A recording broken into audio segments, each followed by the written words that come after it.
নমস্কার বন্ধুরা, পম্পার কিচেনে আপনাদের সকলকে স্বাগত। আজকের আমি অপূর্ব স্বাদের একটা পিঠার রেসিপি আপনাদের সাথে শেয়ার করব। পিঠা বানাতে আমরা সাধারণত চালের গুঁড়ি, সুজি, আটা এসব ব্যবহার করে থাকি। তবে আজকের আমি বাসি ভাত বা দুপুরে বেঁচে যাওয়া ভাত দিয়ে অপূর্ব এই পিঠের রেসিপিটা আপনাদের সাথে শেয়ার করব। এটা দেখতে যেমন সুন্দর, খেতে তেমনই অপূর্ব, অসাধারণ। দুটো চারটে খেলে দেখবেন মনই ভরবে না। আর এই পিঠেটা বানানো এতই সহজ, আপনারা যেই দেখবেন সেই কিন্তু খুব সহজে বানিয়ে নিতে পারবেন। তাহলে চলুন দেরি না করে আজকের এই অপূর্ব স্বাদের পিঠার রেসিপিটা দেখে নেওয়া যাক। দুপুরে বেঁচে যাওয়া ভাত দিয়ে আজকে যে রেসিপিটা বানাবো তার জন্য দেখুন এরকম একটা ছোট বাটির এক বাটি আমি ভাত নিয়ে নিয়েছি। আপনারা চাইলে কিন্তু বাসি ভাত দিয়েও এটা বানাতে পারেন, আর যে ভাতটা দুপুরে বেশি হয় যদি রাত্রে বানান সেই ভাতটা দিয়েও কিন্তু বানাতে পারেন। তো প্রথমে দেখুন একটা মিক্সির জার আমি নিয়ে নিলাম। এই ভাতটাকে মিক্সির জারের মধ্যে আমি দিয়ে দেব। সম্পূর্ণ ভাতটা দিয়ে দিলাম। এবার দেখুন এই ভাতের মধ্যে কিন্তু কোনো রকম জল আমি অ্যাড করব না। জল ছাড়া মিক্সির জারের মধ্যে দিয়ে এটাকে আমি একটু ভালোভাবে ব্লেন্ড করে নেব। এখানে কিন্তু জল ব্যবহার করবেন না, আপনারা চাইলে এটাকে শিলেও বেটে নিতে পারেন। তো আমি মিক্সির জারের মধ্যে দিয়ে খুব সুন্দর করে এটাকে ব্লেন্ড করে নেব। ভাতটাকে দেখুন আমি খুব সুন্দর করে ব্লেন্ড করে নিয়েছি। এবার এই পাত্রের মধ্যে আমি ভাতটাকে ঢেলে নেব। এবার এই ভাতের মধ্যে দিয়ে দেবো এই বাটি মাপ করে এক বাটি ময়দা। আপনারা চাইলে কিন্তু এখানে আটাও ব্যবহার করতে পারেন। আমি এক বাটি ময়দা দিয়ে দিলাম। দিয়ে দেবো সামান্য একটু লবণ। এবার সমস্ত উপকরণ খুব সুন্দর করে মেখে নিতে হবে। আচ্ছা, এখানে আশা করছি জলের প্রয়োজন হবে না। যদি জলের প্রয়োজন হয় সামান্য একটু জলও কিন্তু আপনারা অ্যাড করতে পারেন। লবণটা ময়দাটা দিয়ে ভাতটার সাথে কিন্তু খুব সুন্দর করে এটাকে মোলায়েম করে মেখে নিতে হবে। মিষ্টনটাকে দেখুন খুব সুন্দর করে মেখে নিয়েছি, দেখে বুঝতেই পারছেন কতটা মোলায়েম করে মেখেছি। এই দেখুন একদম কিন্তু মোলায়েম সফট করে মেখে নিয়েছি। আর এইভাবে কিন্তু মোলায়েম সফট করে মাখাতে হবে। এবার মিষ্টনটাকে আমি 10 মিনিটের জন্য রেস্টে রেখে দেবো। ততক্ষণ একটা পুর আমি বানিয়ে নেব। তো চলুন এটাকে ঢাকা দিয়ে বা 10 মিনিট রেখে দিতে হবে। অবশ্য ঢাকা দিয়ে রাখবেন, খোলা বাতাসে রাখবেন না। ঢাকা দিয়ে 10 মিনিট রেস্টে রেখে দেবো, ততক্ষণ একটা পুর আমি বানিয়ে নেব। এবার আমি নারকেলের পুরটা বানিয়ে নেব। তার জন্য দেখুন এখানে এক বাটি আমি নারকেল কুড়ানো নিয়ে নিয়েছি, সেটাকে দিয়ে দিলাম। গ্যাসের ফ্লেমটাকে লো রেখে প্রথমে এই নারকেল কুড়ানোটাকে একটু নাড়াচাড়া করে ভেজে নেব। গ্যাসের ফ্লেমটাকে একদম হাই দেবেন না, লো করে একটু নাড়াচাড়া করে নিতে হবে। দিয়ে দেবো সামান্য একটু এলাচ পাউডার। আবার একটু নাড়াচাড়া করে নেব। এখানে আমি একটা ছোট সাইজের নারকেল এইভাবে নিয়েছিলাম। তো একটা ছোট সাইজের নারকেলের জন্য এখানে আমি 100 গ্রাম আখের গুড় ব্যবহার করব। আপনারা চাইলে একটু কম বেশি করে ব্যবহার করতে পারেন। গ্যাসের ফ্লেমটাকে একদম লো রেখে এবার এটাকে একটু ভালোভাবে নাড়াচাড়া করে নেব। অটোমেটিক দেখবেন এই গুড়টা কিন্তু মেল্ট হয়ে যাবে। গ্যাসের ফ্লেমটাকে লো রেখে কন্টিনিউ নাড়াচাড়া করতে করতে দেখুন গুড়টা কিন্তু বেশ ভালোভাবে মেল্ট হয়ে গেছে। এবার এটাকে আমি একটু ভালোভাবে জাল দিয়ে ঘন করে নেব। গ্যাসের ফ্লেমটাকে একদম লো করে দেখুন পুরটাকে আমি রেডি করে নিয়েছি। কত সুন্দর দেখতে হয়েছে দেখুন। এটা তো দেখতে সুন্দর লাগছে, খেতেও কিন্তু অসম্ভব মজাদার হয়। এই পুরটাকে আমি কিন্তু আর বেশি ঘন করব না, কারণ এটা যখন ঠান্ডা হবে তখন কিন্তু আর একটু ঘন হয়ে যাবে। এই পর্যায়ে গ্যাসটাকে বন্ধ করে দেব আর পুরটাকে একটু হালকা আমি ঠান্ডা করে নেব। 10 মিনিট পর আমি আবার ফিরে এলাম। দেখুন মিষ্টনটা কিন্তু 10 মিনিটের মধ্যে আরো অনেকটাই সফট হয়ে গেছে, দেখে বুঝতেই পারছেন কতটা সফট হয়েছে আর কতটা মোলায়েম হয়েছে। এটাকে আমি আর একবার খুব সুন্দর করে মেখে নেব। এবার এই মিষ্টনটা থেকে আমি এইভাবে দুটো লেচি কেটে নেব। এবার লেচিগুলোকে একটু এইভাবে হাতের মধ্যে চাপ দিয়ে গোল করে নেব। এবার দেখুন উপরে একটু আমি ময়দা নিয়ে নিলাম। এবার একটা মিষ্টন আমি নিয়ে নিয়েছি। এবার এটাকে একটু পাতলা করে বেলে নেব। খুব পাতলা বা খুব মোটা হবে না, একটু পাতলা করে বেলে নিলেই হবে।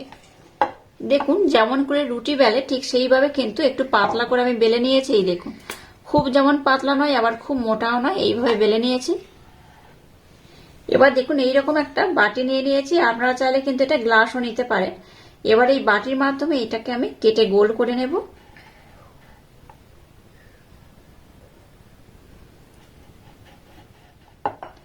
এটাকে দেখুন কত সুন্দর করে কেটে নিয়েছি। আর এই মিশ্রণটাকে কিন্তু ফেলে দেবেন না, এটাকে আবার একইভাবে আমি বেলে নেব। এবার এটাকে আমি উঠিয়ে রাখবো।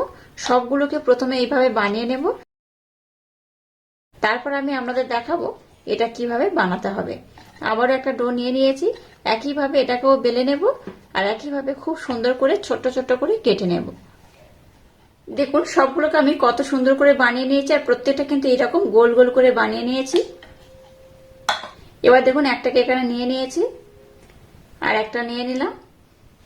এবার যে পুরটাকে বানিয়েছিলাম পুরটার মধ্যে অল্প অল্প করে দিয়ে দেব। পুরটাকে এইভাবে দেখুন আমি দিয়ে দিয়েছি, একটু লম্বা করেই দিলাম। এবার কি করব, এটাকে এইভাবে আমি মুড়ে নেব।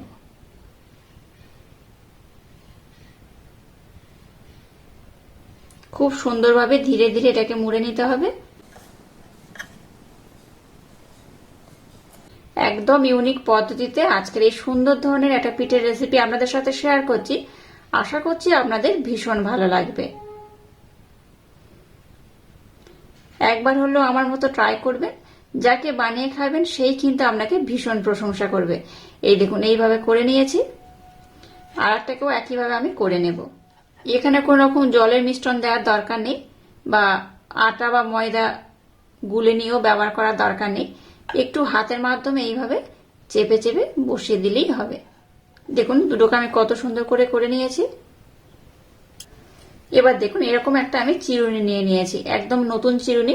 আপনারা চাইলে একটা নতুন চিরুনি কিনে রাখতে পারেন, নতুবা পুরানো যদি চিরুনি হয় সেটাকে খুব ভালোভাবে ধুয়ে ব্যবহার করতে পারেন। এইভাবে চিরুনির মাধ্যমে দেখুন এটাকে আমি খুব সুন্দর করে ডিজাইন করে দিলাম। এবার দেখুন একটা চামচ নিয়ে নিয়েছি, এই চামচটাকে নিয়ে নিয়েছি। এবার চামচটার মাধ্যমে এটাকে এইভাবে পিছনে যে পোর্শন থাকে সেটা দিয়ে এইভাবে একটু মুড়ে দেব। এই দেখুন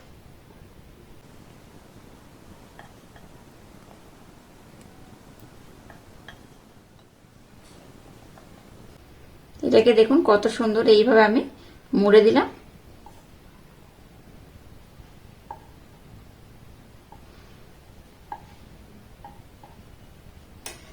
এই দেখুন কত সুন্দর দেখতে হয়েছে।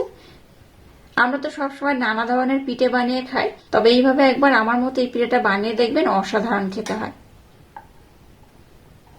আর এইভাবে কিন্তু সবগুলোকে আমি সুন্দর করে বানিয়ে নেব। তার একটা আমি দেখিয়ে দেব। দেখুন চিরুনি দিয়ে প্রথমে এইভাবে একটু চাপ দেবেন, তাতে করে ডিজাইনটা খুব সুন্দর হয়ে যাবে। এই দেখুন এবার এটা নিয়ে নিয়েছি চামচটা, এইভাবে মুখটাকে আবারও মুড়ে দেব। এই শীতের শুরু মানে বুঝতেই পারছেন বাড়িতে বাড়িতে পিঠের রমরমা। আর পিঠেগুলো যদি এইভাবে সুন্দর করে বানান তাহলে কিন্তু দেখতে খুব সুন্দর হয়। দেখতে তো সুন্দর হয়, খেতেও কিন্তু বেশ ভালো লাগে। দেখুন দুটোকে আমি বানিয়ে নিয়েছি আর কত সুন্দর দেখতে হয়েছে দেখুন।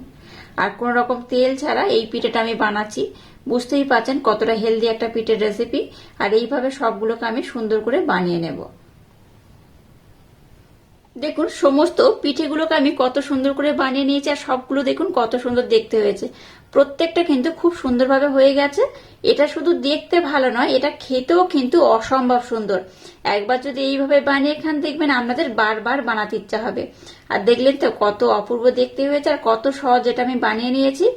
চলুন এবার নেক্সট স্টেপ আপনাদের সাথে শেয়ার করা যাক। এবার দেখুন এরকম একটা ছিদ্রযুক্ত আমি পাত্র নিয়ে নিয়েছি। এবার যে পিঠেগুলোকে বানিয়েছি এর মধ্যে আমি খুব সুন্দর করে সাজিয়ে দেব। আচ্ছা এখানে কিন্তু একটু ঘির প্রলেপ আমি লাগিয়ে দিয়েছি, যাতে পিঠেটা যখন আমি ভাপিয়ে নেব তারপর যেন তুলতে খুব সুবিধা হয়। তাই এখানে একটু ঘির প্রলেপ আমি লাগিয়ে দিয়েছি। আপনারা চাইলে কিন্তু সাদা তেলের প্রলেপও লাগিয়ে দিতে পারেন। সমস্ত পিঠেগুলোকে কিন্তু খুব সুন্দর করে এইভাবে আমি সাজিয়ে দিয়ে দেব। দেখুন সবগুলোকে আমি খুব সুন্দর করে সাজিয়ে দিয়ে দিয়েছি। এবার দেখুন একটা কড়াইতে জল দিয়ে জলটাকে মিডিয়াম গরম করে নিয়েছি। এবার এই পাত্রটাকে আমি কড়াইয়ের মধ্যে বসিয়ে দেব। গ্যাসের ফ্লেমটাকে একদম লো করে এটাকে ঢাকা দিয়ে খুব সুন্দর করে ভাপিয়ে নেব। এটা ভাপাতে খুব একটা বেশি সময় লাগে না, 10 থেকে 15 মিনিট হলে এটা খুব সুন্দর করে ভাপানো হয়ে যাবে। দেখুন পিঠেটাকে আমি খুব সুন্দর করে ভাপিয়ে নিয়েছি, আর কত সুন্দর এখনো দেখতে রয়েছে। দেখুন এই দেখুন, হাত দিলেই বুঝতে পারবেন এটা হয়েছে কিনা। এই দেখুন একদম নরম হয়ে গেছে, যখন হাত দেবেন দেখবেন এটা খুব সুন্দর নরম হয়ে গেছে, তার মানে জানবেন এটা কিন্তু খুব ভালোভাবে ভাপানো হয়ে গেছে। আর দেখুন অনেকটা কিন্তু পাতলা হয়ে যাবে, দেখে বুঝতেই পারছেন। যখন বানিয়েছিলাম তখন কিন্তু এটা একদম সাদা ছিল, আর যখন ভাপিয়েছি দেখুন এই উপরের পোর্শনটা যে ফুলো অবস্থায় ছিল সেই ফুলোটা কিন্তু কমে গেছে। এই দেখুন অনেকটা কিন্তু চাপটা হয়ে গেছে। আর দেখুন ভিতরে যেহেতু পুর দিয়েছিলাম, পুরটা কিন্তু একটু হালকা হালকা দেখা যাচ্ছে, দেখে বুঝতেই পারছেন। তো এইরকম যখন দেখতে পাবেন তখনই জানবেন এটা খুব সুন্দর করে ভাপানো হয়ে গেছে। তো এবার আমি গ্যাসটাকে বন্ধ করে দেব।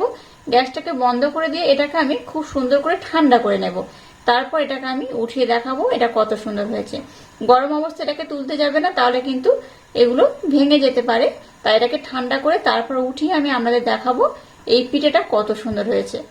পিঠেগুলোকে দেখুন মোটামুটি ঠান্ডা করে নিয়েছি। এবার এটাকে আমি এই পাত্রের মধ্যে সাজিয়ে নেব। দেখুন প্রত্যেকটা কত সুন্দর দেখতে হয়েছে। সবগুলোকে এই প্লেটের মধ্যে আমি সার্ভ করে নেব। দেখুন সমস্ত পিঠেগুলোকে আমি নিয়ে নিয়েছি, আর কত সুন্দর দেখতে হয়েছে। দেখুন এটা দেখতে যেমন সুন্দর, খেতে কিন্তু তেমনই অপূর্ব, অসাধারণ। একবার না বানিয়ে খেলে আপনারা বিশ্বাস করতে পারবেন না যে এই পিঠেটা কতটা অপূর্ব খেতে হয়। এইভাবে দেখুন সবগুলোকে বানিয়ে তো নিয়েছি, আর বাচ্চারা কিন্তু এইভাবে যদি পিঠেগুলো দেখে দেখবেন ভীষণ আকৃষ্ট হবে। বাচ্চা থেকে বড় আশা করছি সবাই ভীষণই পছন্দ করবে। তো একটা আমি দেখাচ্ছি, দেখুন ভিতরটা কত সুন্দর। এই দেখুন পুরে ভরপুর একদম, কতটা অপূর্ব হয়েছে। যেমন আমরা নারকেল পিঠে বানাই বা পুলি পিঠে বানাই সেইভাবেই কিন্তু এটাকে আমি বানিয়েছি, তেল ছাড়াই বানিয়েছি। আশা করছি আপনাদের ভীষণ ভালো লাগবে। আর আজকের এই ইউনিক স্টাইলে পিঠের রেসিপিটা যদি আপনাদের ভালো লাগে তাহলে চ্যানেলটাকে লাইক, শেয়ার, কমেন্ট এবং সাবস্ক্রাইব করবেন, আর পাশে থাকা বেল আইকনটা প্রেস করে দেবেন।